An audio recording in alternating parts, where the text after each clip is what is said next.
Hoje vejo situações complicadas a serem pensadas e tratadas sobre a doutrina Vale do Amanhecer. Diversas circunstâncias que nos distanciam da obra real de Pai Seta Branca. Hoje a discussão não é mais sobre as necessidades para se realizar um trabalho, mas discursos de ódio distorcendo o simples significado doutrinário, que é amor, humildade e tolerância. O meu nome é Daniel de Castro Moraes, filho de Marília Castro Soares e do mestre José Tavares de Moraes, conhecido como Adjunto Patário. Eu sou nascido e criado dentro da doutrina, e tive a oportunidade de ver toda a trajetória do Templo Patário do Amanhecer, em Crato, Ceará. Desde seu início no quintal da minha casa, em 1987, até tornar-se o templo que é hoje, com uma comunidade com mais de 1.200 habitantes, em uma área de 33 hectares, onde hoje resido. Com o crescimento do corpo mediúnico e a construção do Templo do Crato, muitos problemas surgiram, muitos obstáculos considerados normais. Mas os problemas nunca imaginados por mim se iniciaram em 2009, com a divisão do Vale do Amanhecer no Templo Mãe.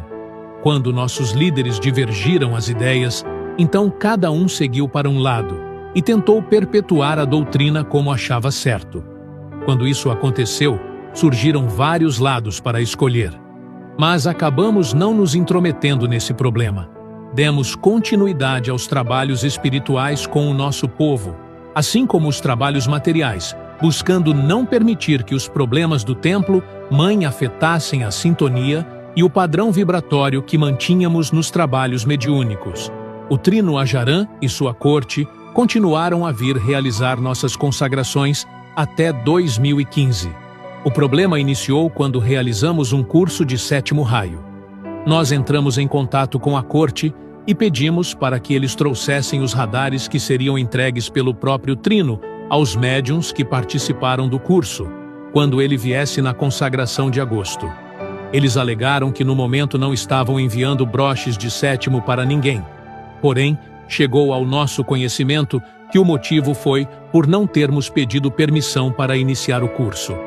Para nós, foi uma situação complicada, pois o curso já estava no final, e meu pai já havia dado outros cursos de 7º raio para nosso povo, tendo ele legitimidade para esta função. Com essa negativa que recebemos, decidimos mandar uma empresa confeccionar os broches para entregar no final do curso. Quando se aproximou a data da consagração, no mês de agosto de 2015, recebemos o contato da corte perguntando quantos médiuns iriam consagrar, para que eles enviassem um representante e o material para fazer a consagração. Porém, como já havíamos recebido uma negativa sobre os broches, meu pai decidiu também confeccionar o material da consagração para evitar problemas, e respondemos que viesse apenas o representante ou o trino, pois já tínhamos o material. Eles recusaram e disseram que só viria um representante se fosse para usar o material deles. Com isso, meu pai apenas avisou que a consagração iria acontecer no dia marcado, e se não comparecesse nenhum representante, a consagração aconteceria do mesmo jeito. E assim foi feito. Sempre tive dúvidas se o Trino teve conhecimento desta situação, pois o respeito entre meu pai e ele sempre foi imenso. Após esta ocasião, ficamos realizando as consagrações, e as pessoas comentavam que tínhamos saído da sigla criada pelo Trino, mas nunca de fato dissemos que saímos, pois, na verdade, nunca nem dissemos que entramos. Apenas demos continuidade aos trabalhos espirituais, como fizemos em 2009. Com isso, fomos julgados por diversas línguas e reconhecidos como um templo independente. Os trabalhos no templo continuaram como sempre, sem restrição de siglas, buscando respeitar cada um, pois a casa do Pai Seta Branca sempre foi para todos, e não é de nossa competência restringir ninguém a este acesso. Contudo, continuamos a trabalhar normalmente e vivendo um dia após outro. O meu pai continuou buscando formas de manter o que a tia Neiva e Pai Seta Branca nos trouxeram. Para tanto, todo esse caminho exigia certas providências, E assim como em todos os problemas já ocorridos na doutrina, buscamos soluções para perpetuar e dar sequência a este trabalho. Ao longo dos anos, notamos que os novos médiuns que entravam já não se fixavam tanto na doutrina. Por conta do crescimento espontâneo do templo patário, que ocorria de forma mais acelerada e devido ao enorme número de componentes, a atenção dada por meu pai como adjunto para os recém-chegados já não era o suficiente e, com isso, muitos desistiam antes mesmo de consagrar centúria. Foi quando ele teve a intuição de criar adjuntos para dar suporte a esse povo que chegava. Em 2020, ele iniciou o processo com os novos adjuntos. Para a escolha destes, exigiram-se certos pré-requisitos, tais como ser do adjunto patário, idade mínima, tempo de doutrina, entre outros, para, assim, os mestres iniciarem este trabalho.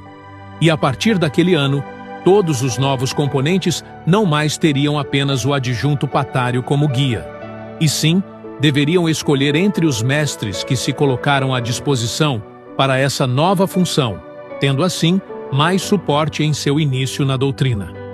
Passaram-se 2 anos neste processo para que pudéssemos avaliar se resolveria o problema e quais mestres teriam condição de perpetuar como adjunto. Assim, em 2022, foi decidido dar continuidade, pois o problema realmente se resolvera e precisávamos formalizar, consagrando os 7 novos adjuntos de povo.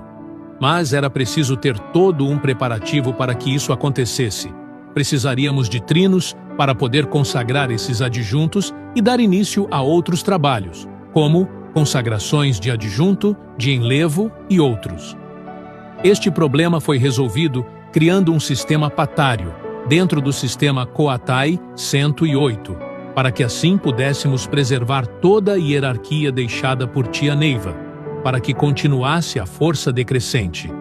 Então, meu pai escolheu meus 2 irmãos, e eu para representar essa força.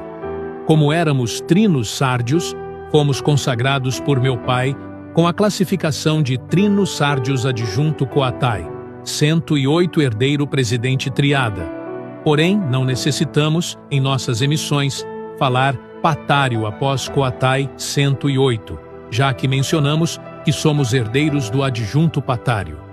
No final da emissão foi acrescentado, no terceiro do meu terceiro sétimo, e partindo com 2x, um representa o título e o outro representa os novos adjuntos.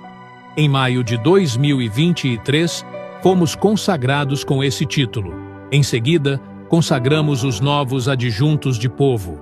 A partir daí, todos os médiuns que forem consagrados dentro destes adjuntos emitirão, em suas emissões, como Coatai 108 patário, buscando respeitar, até mesmo nas emissões, toda a hierarquia decrescente deixada por nossa mãe clarividente, deixando todo o sistema hierárquico de Coatai 108 intacto, e toda esta nova estrutura sob o comando do adjunto patário, que é um adjunto Coatai 108, o qual adicionou no final de sua emissão mais um X, representando seus trinos herdeiros. Os médiuns que ingressaram na doutrina, quando apenas meu pai era o adjunto, não sofreram alteração nas emissões. Todas as chaves e leis dos trabalhos internos do Vale do Amanhecer continuam intactas. Para não termos o mesmo problema futuramente, foi decidido que esses adjuntos ficarão por 10 anos. Após este período, consagraremos mais 7 adjuntos para darem continuidade, e assim sucessivamente. Os adjuntos antigos continuarão dando assistência a seu povo, para que dessa forma o templo patário siga constante. Exemplificando uma situação para facilitar o entendimento da hierarquia, nós, como trinos, não temos a responsabilidade e nem a função de consagrar adjuntos fora do sistema patário. Esse trabalho cabe apenas aos trinos criados por Coatai 108, que é a raiz de toda a doutrina Vale do Amanhecer. Dizendo isto, quero apenas mostrar que, em primeiro lugar, buscamos o crescimento e o respeito diante das leis criadas por tia Neiva. Pois podemos notar que todos com papéis importantes nesta doutrina tiveram que tomar decisões difíceis após o desencarne da tia. E muitos que veem de fora acabam julgando a ação sem conhecer o motivo e o propósito. Uma coisa que aprendi com meu pai é que se sua ação busca o bem da doutrina, ou até mesmo de um trabalho, você tem uma chance de estar fazendo a coisa certa. Porém, se sua ação é apenas para si próprio, a probabilidade de estar fazendo a coisa errada é alta e provavelmente não dará certo. E apenas quando chegarmos aos planos espirituais, seremos julgados. Este material é parte de um livro que estou escrevendo sobre a história do meu pai e do Templo Patário do Amanhecer. O objetivo de divulgar esta parte do material antecipado não é afrontar ou buscar culpados por estes fatos, mas apenas para relatar o que houve após 2009 no Templo Patário do Amanhecer e mostrar aos mestres que não conheciam o que aconteceu de fato na intimidade do Templo Patário. Para nós, a doutrina e sua essência sempre estarão em primeiro lugar em qualquer decisão que tomarmos. Salve Deus!